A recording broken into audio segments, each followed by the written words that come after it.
At the family New Year's gathering, they told me not to come, but at 1:03 a.m., they begged like never before. Hello everyone, my name is Emily Parker, and I want to tell you about the night I wasn't supposed to be at my family's New Year's gathering, the night I felt completely unwanted, and the moment everything changed in a way I never could have anticipated. This is a story about family, jealousy, exclusion, and the way pride and regret can collide, leaving people begging for forgiveness in ways that feel almost unreal. It's a story about being sidelined, being underestimated, and then discovering your own worth in the moments when others need you the most. I'm 28 years old, and my family has always been complicated. My older sister, Vanessa, is 31. She's the kind of person who seems to have it all: confidence, charisma, success. She has a high-powered corporate job, a beautiful apartment in the city, and a social life that everyone admires.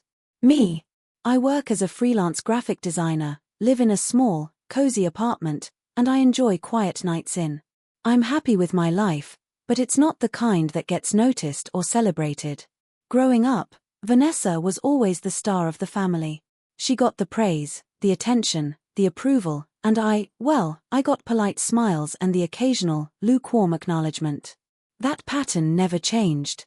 Our parents, Margaret and Paul, are loving in their own ways, but they've always tried to avoid conflict. They tend to sweep tensions under the rug rather than confront them, and that left me feeling like my feelings didn't matter as much. If I spoke up, I risked being labeled too sensitive or dramatic. If I stayed silent, I risked invisibility. Either way, I learned early on that my place in the family wasn't secure. This New Year's Eve, my parents were hosting a big family gathering at their country house. Normally, I loved these events, the lights, the warmth, the smell of baked goods in the kitchen, but this year started differently. About a week before the party, I received a text from my mom that hit me like a punch to the gut. Emily, maybe it's better if you don't come this year. Vanessa and some relatives have been stressed about space. It'll be easier if you stay home. I stared at the message, frozen. Not come? For the New Year's gathering? My chest tightened, and a familiar knot of hurt formed in my stomach. I wanted to scream, to argue, to demand why I was being excluded, but I typed carefully. Mom, I've been looking forward to this. I want to come. It's New Year's. I just want to be with everyone. Minutes passed. Then her reply came.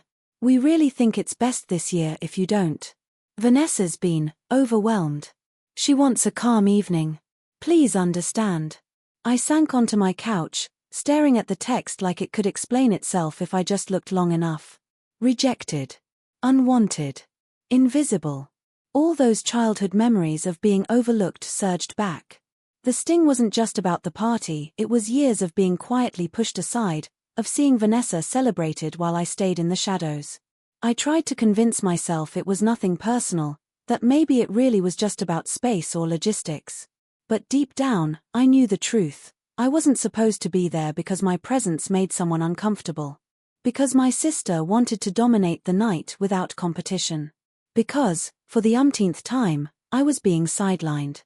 I stayed home that night, curled up under a blanket on my couch, the glow from my Christmas lights reflecting in the window. Outside, fireworks cracked, laughter echoed, and the world celebrated without me. I felt like I was watching life through a glass wall, excluded from the very people who were supposed to love me unconditionally.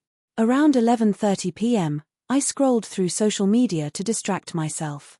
That's when I saw it, pictures from the gathering.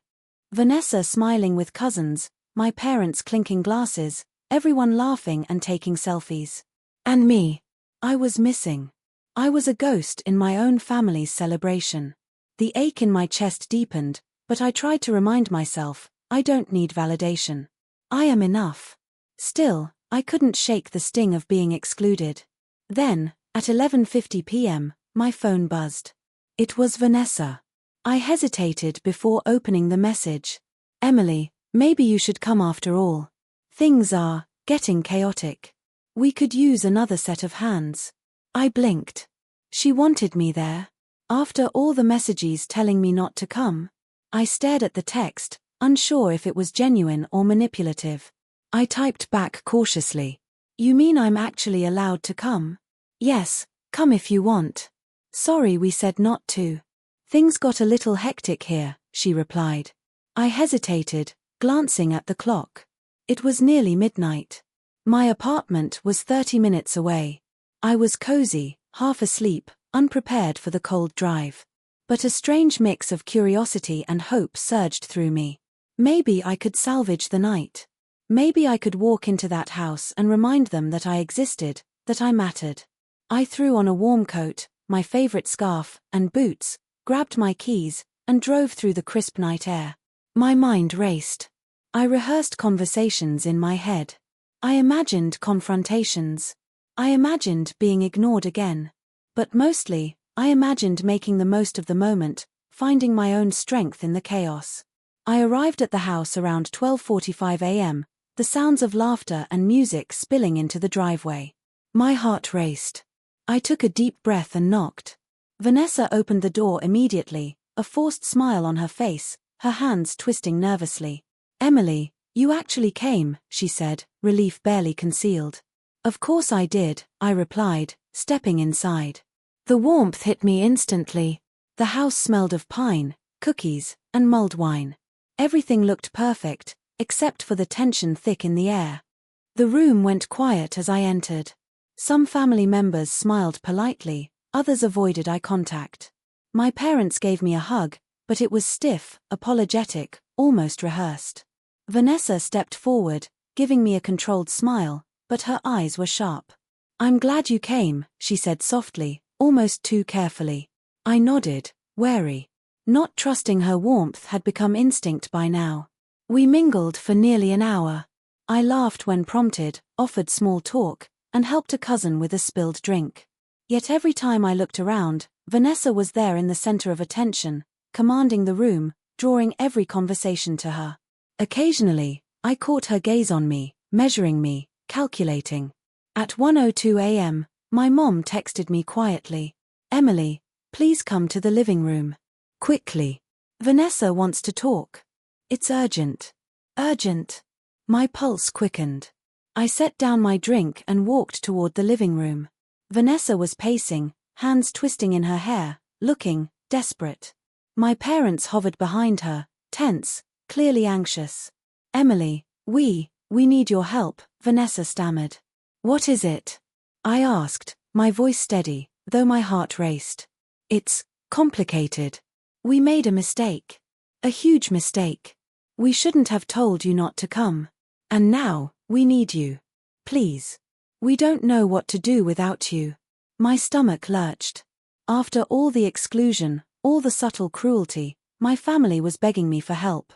At 1:03 a.m., a group text from cousins still in the living room appeared. Emily, please. We need you. We made a mess. Come now. Please. I froze. My hands shook. All night, I had felt invisible, sidelined, unappreciated. And now, here they were, desperate, asking me to step in. I looked at Vanessa, who avoided my gaze, but the fear and guilt in her eyes were unmistakable. I took a deep breath. This is my moment, I thought. This is where I decide how much I'll tolerate and how much I'll stand my ground. All right. I'm here.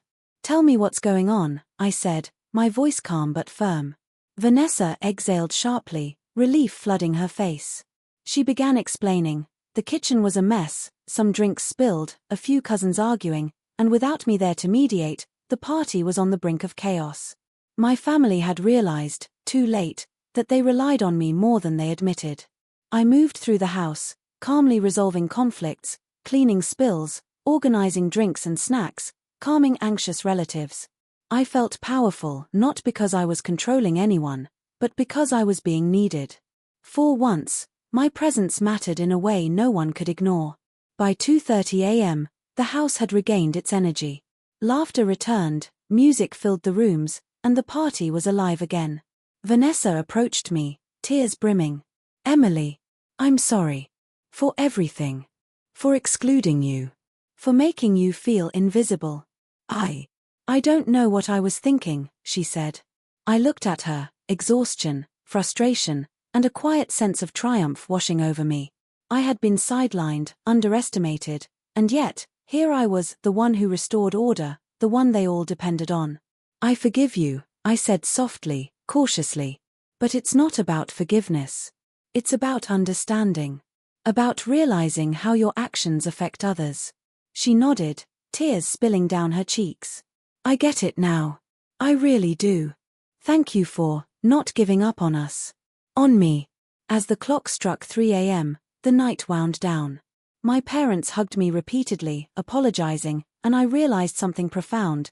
Being excluded, underestimated, and made to feel invisible is painful, but it also shows your strength, your patience, and who truly values you when the world seems against you. That New Year's Eve, at 1:03 a.m., my family begged me like never before. And in that moment, I finally understood my own worth, and they finally realized it too.